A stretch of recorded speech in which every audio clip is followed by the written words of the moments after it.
ठरलं तर मग मालिकेमध्ये शेवटी ही सायलीच अर्जुनला भानावर आणताना तुम्हाला दिसणार आहे। तर प्रेक्षकांनो, झालं असं की हा अर्जुन छोट्या छोट्या गोष्टीमध्ये राग करत असतो। चैतन्याशी भांडण झाल्यामुळे त्याने त्याच्या मनात खूप राग साठवून ठेवलेला असतो आणि सायलीविषयी जो काही तो बोलला होता ते त्याच्या मनात साठलेलं असतं आणि याच सगळ्या गोष्टी मनात ठेवल्याने त्याची चिडचिड होते।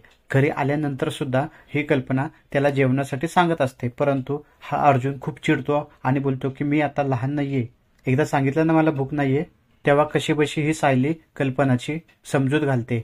याच ठिकाणी मग सायली एक प्लॅन करते आणि मग दुसऱ्या दिवशी सायली ही सकाळी सकाळी अर्जुनला एका वृद्धाश्रमात घेऊन जाते आणि या अर्जुनला जाणीव करून देते की तुमचं जे काही दुःख आहे त्यांच्या दुःखापेक्षा यांचं दुःख कितीतरी पटीने मोठं आहे, पण तरी सुद्धा ही लोक खूप आनंदाने जगतायत, आयुष्यात येणारा प्रत्येक क्षण आनंदाने घालवत आहेत। आता तुम्हीच सांगा, यांच्या दुःखांपेक्षा आपलं दुःख काय मोठं आहे का? यानंतर मग हा अर्जुन भानावर येतो आणि त्याच्या मनामध्ये जो काही राग असतो तो निघून जाताना आपल्याला दिसणार आहे आणि मग सायली आणि अर्जुनच्या मैत्रीच्या नावाने एक नवं नातं निर्माण होताना तुम्हाला दिसणार आहे।